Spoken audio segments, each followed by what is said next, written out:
அன்பு நேயர்களுக்கு இனிய வணக்கம்.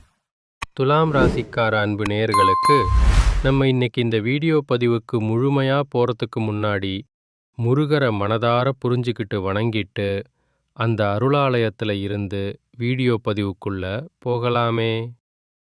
ஓம் முருகா போற்றி, ஓம் முருகா போற்றி, ஓம் முருகா போற்றி. இணைக்காக்கும் முருகனே போற்றி. நல்லதே நடக்கும், நல்லது மட்டும்தான் நடக்கும். அப்படியே நம்மளோட துலாம் ராசிக்கார அன்பர்கள் தாயை போல அன்பானவங்க. இவங்க பொதுவா துருதுருன்னு இருப்பாங்க. அதே நேரத்துல கொஞ்சம் கோபக்காரங்களா கூட இருப்பாங்க. இவங்க ஒருத்தங்கிட்ட பேசும்போதும் சரியா பழகும் போதும் சரி, இவங்க பேசக்கூடிய நபர் பழகக்கூடிய நபர் படிச்சவங்களா படிக்காதவங்களா ஏழையா பணக்காரனா அப்படின்னு அந்த மாதிரி சில விஷயங்களை பார்த்தாதான் அவங்களோட பேச்சு பேசுகிற நபரை பற்றியே தெரிஞ்சுக்க முடியும். தாய் அப்படிங்கிற தலைப்புல ஒரு சாதாரண பேச்சு ரொம்ப பழக்கடிகாரமாக இருந்துச்சுன்னா அது தாய் ரூபத்தில் இருந்து இவங்களோட அதே கோபமும் அதே பாசமும் இருக்கத்தான் செய்யும். ஆனா இப்படின்னா என்ன? பொதுவா அன்பு ரொம்ப பேருக்கு போதும். கொஞ்சம் சரியான விஷயங்கள் பேச தெரியற வரைக்கும் வேற மாதிரி பேசுறவர் மேல இவங்களால கோபமாவும் கூடவே பகையாவும் இருக்க முடியும். காதவங்களா ஏழையா பணக்காரனா உயர்ந்தவனா தாழ்ந்தவனா அப்படிங்கிற எந்த பாகுபாடும் பார்க்க மாட்டாங்க. எல்லார்கிட்டையும் ஒரே மாதிரி தான் மனதார புரிஞ்சு பேசுவாங்க. ஒரே மாதிரி தான் அன்போடு பழகுவாங்க. இவங்கள பொறுத்த வரைக்கும் சமுதாயத்துல பெரிய மாற்றத்தை கொண்டு வரணும் அப்படிங்கிறதுக்காக இரவு பகல் உறங்காமலா உழைச்சிக்கிட்டேயே இருக்காங்க. இவ்வளவு அருமையான நற்குணங்களை கொண்ட துலாம் ராசிக்கார அன்பு நேயர்களே, எல்லாரும் எப்படிங்க இருக்கீங்க? நலமா இருக்கீங்களா? ஏங்கம்மா, நீங்க வேற எங்களை பார்த்து இப்படி ஒரு கேள்வி கேட்குறீங்களே. நாங்க எங்க அம்மா நலமா இருக்கோம். எங்க வாழ்க்கையில இருக்கக்கூடிய பிரச்சனைகளை பார்த்தா நலமா இருக்கிற மாதிரியா தெரியுது அப்படின்னு உங்க மனசுல நினைக்கிறது எனக்கு முழுசா புரியுதுங்க. துலாம் ராசிக்காரர்களே, உங்க வாழ்க்கையில இருக்கக்கூடிய இந்த கஷ்டமான சூழ்நிலைகள் எல்லாமே இனி வரக்கூடிய காலங்கள்ல மறைஞ்சு போக போகுதுங்க. உங்களுடைய ஆசைகள் கனவுகள் எல்லாமே நிறைவேற போகுது. திருமணம் ஆகாதவங்களுக்கு திருமண தடை நீங்கி சந்தோஷமா திருமணம் நடக்க போகுதுங்க. குழந்தை பாக்கியம் இல்லாதவர்களுக்கு அழகான குழந்தை பாக்கியம் கிடைக்க போகுதுங்க. பூர்வீக சொத்து ரீதியா இருந்த அனைத்து பிரச்சனைகளுக்கும் முழுமையான தீர்வு கிடைக்க போகுது. உங்களுக்கு வரவேண்டிய பூர்வீக சொத்து உங்க கையில வந்து சேரப்போகுதுங்க. புதுசா நலம் வாங்க போறீங்க, கார் வாங்க போறீங்க. உங்க வாழ்க்கைய அருமையான சந்தோஷமான வாழ்க்கையா மாற்றப் போகுது. உங்களை விட்டு பிரிந்து சென்ற உறவுகள் எல்லோருமே இனி வரக்கூடிய காலங்கள்ல உங்களை தேடி வரப்போறாங்க. உங்க வாழ்க்கையில் இருந்த அனைத்து பிரச்சனைகளுக்கும் தீர்வு கிடைக்கக்கூடிய மாதமா உங்களுக்கு இந்த மாதம் அமைஞ்சிருக்குதுங்க. இந்த தை மாதத்துல நீண்ட நாட்களா உங்க மனசுல இருந்த மனக்கவலைகள் குறைய போகுது. வாழ்க்கையில புதிய நம்பிக்கை பறக்க போகுதுங்க. குடும்பத்துல சந்தோஷமான மகிழ்ச்சியான செய்திகள் வரப்போகுது. தடைப்பட்ட வேலைகள் ஒன்றன் பின் ஒன்றா நடக்க தொடங்க போகுதுங்க. பணவரவு மேம்பட போகுது. கடன் பிரச்சனை குறைய ஆரம்பிக்க போகுதுங்க. நல்ல மனுஷனோட நட்பு உங்களுக்கு கிடைக்க போகுது. உங்களின் மதிப்பு பிறரிடம் உயரப்போகுது. மறைந்திருந்த திறமைகள் வெளிப்பட போகுது. வேலை வியாபாரத்துல நல்ல வாய்ப்புகள் வரப்போகுது. தேவையில்லாத உறவுகள் தானா விலகப் போகுது. மன உறுதி அதிகரிக்க போகுது. உடல் நலத்தில நல்ல முன்னேற்றம் ஏற்பட போகுது. பழைய பிரச்சனைகளுக்கு தீர்வு கிடைக்கப் போகுது. ஆன்மீக சிந்தனை அதிகரிக்க போகுது. உங்களுக்கான சரியான முடிவுகளை எடுக்க தொடங்க போறீங்க. நீண்ட நாள் ஆசைகள் நிறைவேற வாய்ப்புகள் வரப்போகுது. வாழ்க்கையில தெளிவு ஏற்பட போகுது. அதிர்ஷ்டம் சிறு சிறு வழிகள்ல உங்களுக்கு உதவ போகுதுங்க. உங்களுடைய வாழ்க்கையில பலவிதமான அழகான மாற்றங்கள் வரப்போகுது. உங்களுடைய ஆசைகள், கனவுகள் எல்லாமே நிறைவேறப் போகுதுங்க. உங்கள வேண்டாம் என்று உதிரி தள்ளிட்டு போன சொந்த பந்தங்கள் எல்லோருமே இனி வரக்கூடிய காலங்களில் உங்களை தேடி வரப்போகிறார்கள். உங்கள் வாழ்க்கை அருமையான, மகிழ்ச்சியான வாழ்க்கையாயிருக்கப் போகுதுங்க. நீங்க இந்த தை மாதத்தில கவனமா இருக்க வேண்டிய விஷயங்கள் என்னன்னு பார்க்கலாங்க. அவசர முடிவுகளை தவிர்ப்பது நல்லதுங்க. கோவமா பேசாம சொற்களை கட்டுப்பாட்டோட பேசி பழகிக்கோங்க. பண விஷயங்கள்ல திடீர் செலவுகளை குறைக்கிறது நல்லதுங்க. கடன் கொடுத்தல் வாங்கல்ல கவனத்தோட இருந்துக்கோங்க. தேவையில்லாத வாக்குவாதங்கள்ல ஈடுபடாதீங்க. உறவுகள்ல தவறான புரிதல் வராம தெளிவா பேசுங்க.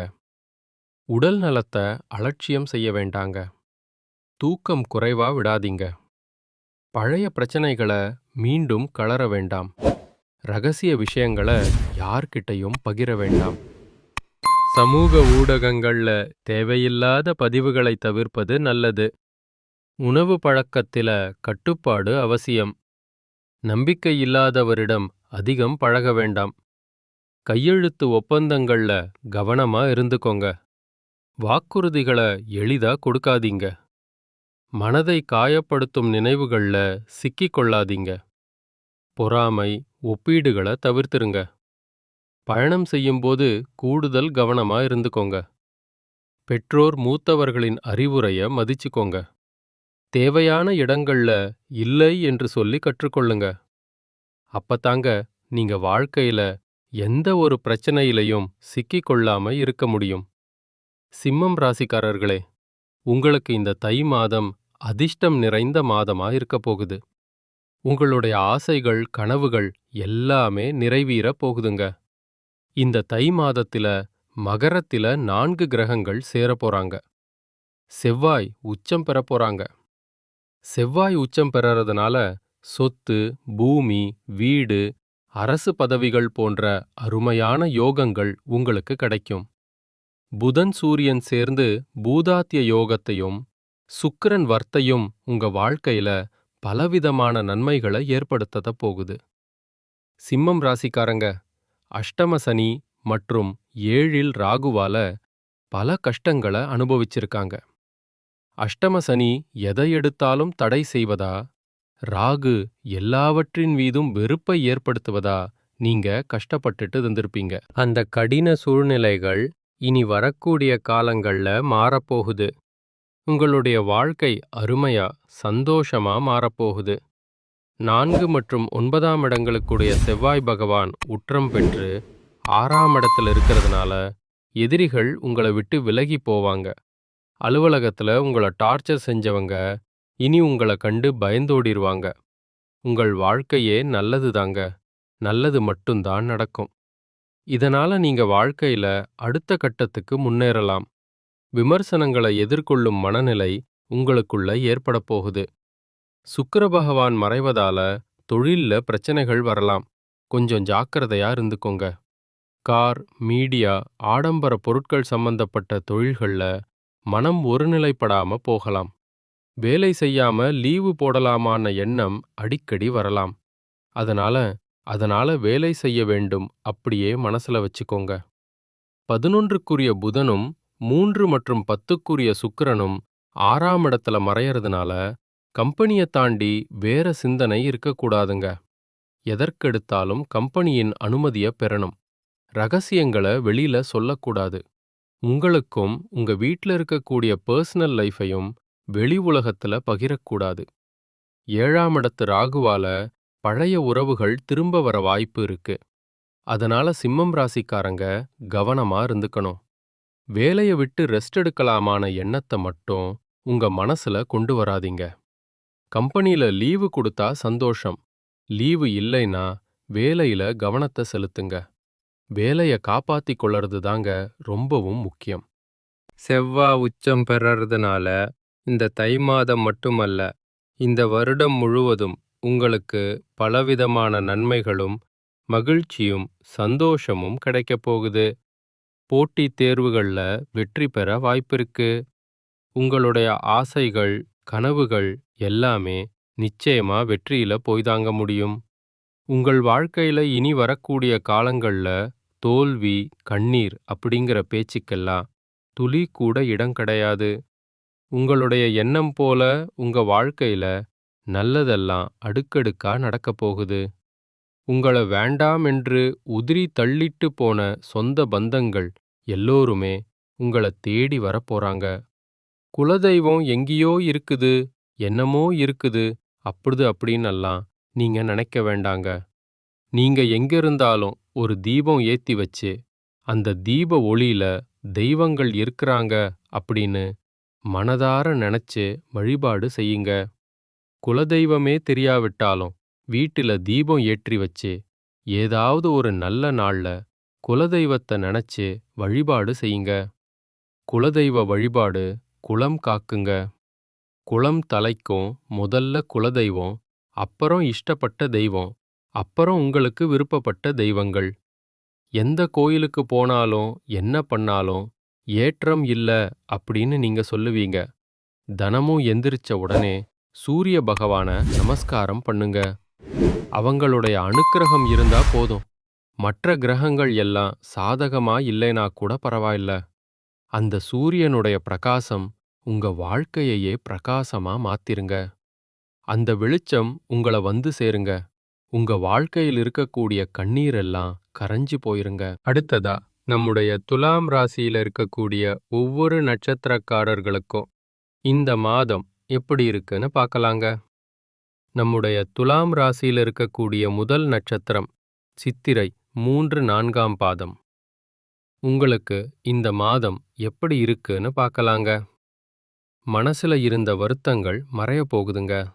உங்களுடைய குழப்பங்கள் மறைய போகுதுங்க. பணப்புழக்கம் அதிக லெவல்ல இருக்க போகுதுங்க. இடமாற்றம், நிலமாற்றம் எல்லாம் உங்களுக்கு ஏற்பட போகுதுங்க. கணவன் மனைவிக்கு இடையே இருந்த பிரச்சனைகள் எல்லாமே காணாம போக போகுது. கணவன் மனைவி இருவருமே ஒற்றுமையான அன்பான வாழ்க்கைய வாழப் போறீங்க. உங்களுக்கு அனுகூலமான மாற்றங்கள் ஏற்பட போகுது. உங்களுடைய எதிரிகள் உங்களுக்கு அடங்கி போக போறாங்க. கூட்டுத் தொழில்ல ஈடுபாடு உள்ளவங்க அதிக லாபம் பெற போறீங்க. அடுத்ததா நம்முடைய துலாம் ராசியில இருக்கக்கூடிய நட்சத்திரம் சுவாதி. உங்களுக்கு இந்த மாதம் எப்படி இருக்குன்னு பார்க்கலாங்க. உங்களின் உடல் ஆரோக்கியத்தில சிறு பாதிப்புகள் ஏற்படலாம். கொஞ்சம் கவனமா இருந்துக்கோங்க. பிள்ளைகளால சந்தோஷமான செய்திகள் உங்களுக்கு கிடைக்கப் போகுது. அதிர்ஷ்ட வாய்ப்புகள் கைகூடி வரப்போகுது. தாயின் உடல் நலன்ல கவனம் செலுத்தி வரது அவசியம். தெற்கு தென்கிழக்கு திசை உங்களுக்கு அனுகூலம் தருங்க. குடும்பத்தில இதுநாள் வரைக்கும் தடைப்பட்ட அனைத்து காரியங்களுமே இனி வரக்கூடிய காலங்கள்ல தங்குதடையின்றி சுமூகமா நடக்கப் போகுதுங்க. உங்க குடும்பத்தில இருந்த அனைத்து பிரச்சனைகளுக்கும் தீர்வு கிடைக்கக்கூடிய மாதமா இந்த மாதம் உங்களுக்கு அமைஞ்சிருக்குதுங்க. உங்க வாழ்க்கையே சொர்க்கமா மகிழ்ச்சியா மாறப்போகுதுங்க. அடுத்ததா நம்முடைய துலாம் ராசியில் இருக்கக்கூடிய நட்சத்திரம் விசாகம். 1, 2, 3 பாதம். உங்களுக்கு இந்த மாதம் எப்படி இருக்குன்னு பார்க்கலாங்க. உறவினர்களுடன் கருத்து பரிமாற்றங்கள் செய்யும்போது நீங்க எச்சரிக்கையா இருத்துக்கோங்க. நீங்க ஒருத்தன்கிட்ட பேசும்போதும் சரி, ஒரு செயலை செய்யும்போது சரி, இவங்க கிட்ட இந்த சொல்லலாமா, இந்த செயலை செய்யலாமா, இதனால நம்மளுக்கு ஏதாவது பிரச்சனை வருமா, நம்மள சுத்தி இருக்கிறவங்களுக்கு ஏதாவது பிரச்சனை வருமான்னு 1க்கு 2 முறை ஆலோசனை பண்ணி செயல்படுறது உங்களுக்கும் நல்லது. அல்லது உங்கள சுத்தி இருக்கிறவங்களுக்கும் நல்லதுங்க. தாய் மாமன் வழி உறவுகளின் மூலம் உங்க குடும்பத்தில சுப நிகழ்ச்சிகள் நடக்கப் போகுது. தாய் வழி உறவுகளுடன் சின்ன சின்ன கருத்து மோதல்கள் ஏற்படலாம். அத கண்டெல்லாம் நீங்க பயப்பட வேண்டாங்க. தைரியமா தன்னம்பிக்கையா வாழ்ந்துக்கிட்டு வாங்க. நிச்சயமா உங்களுடைய வாழ்க்கையில் முன்னேற்றம் வருங்க. நல்லதே நடக்கும். நல்லது மட்டும்தான் நடக்கும். நன்றி, வணக்கம். Star star star